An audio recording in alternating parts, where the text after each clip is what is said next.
قدر و منزلت کے عناصر، تحقیق اور تدقیق ادلہ اور براہین کے معادن اور مراکز، ان کو کہتے ہیں بس۔ کہتے ہیں کہ ایک دوست نے بتایا، مجھے تو معلومات نہیں ہے، کہ بعض علماء کرام جب تبلیغ میں وقت دیتے ہیں تو تبلیغی ان کو کہتے ہیں کہ اپنے علم بھول جاؤ۔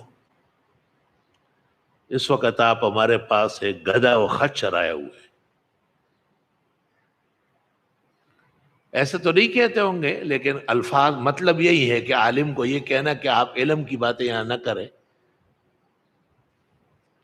اگر یہ بات انہوں نے کہی تو بہت افسوسناک ہے،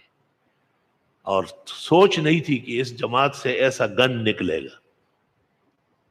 لیکن بڑے معتبر رجال نے کہا ہے کہ نہیں ایسا کہتے ہیں ان کو۔ اب وہ غریب بھی ایسے ہی ہوتے، طالب علم ہمارے بڑے نیک خصلت شریف ہوتے ہیں، ورنہ طالب تو ٹھیک ٹھاک مناظر ہوتا ہے، 2 لاکھ تبلیغی ایک طرف اور ایک طالب کا جوتا دوسری طرف۔ طالب ہے، طالب مکھائی کون ٹھیک ہو لیش اپس دی، لیکن طالب کہتے ہیں ہمارے بزرگوں کی جماعت ہے، ہمارے استادوں نے اعتماد کیا ہے، خیر ہے،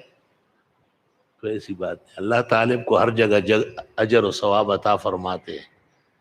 اس کا تو تواضع ہے، لیکن علم پر سودا کرنا میرا خیال سے مناسب نہیں ہے، نامناسب بات ہے۔ وہ ہمارے حضرت مولانا امین اکاڑا تھے نا، جو قریبی زمانے میں ان جیسے فاتح مناظر کوئی نہیں ہوا، تو غیر مقلدوں کو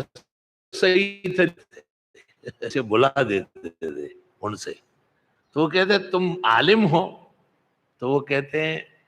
میں اپنے مسلک کے علماء کے سامنے تو یہ خواب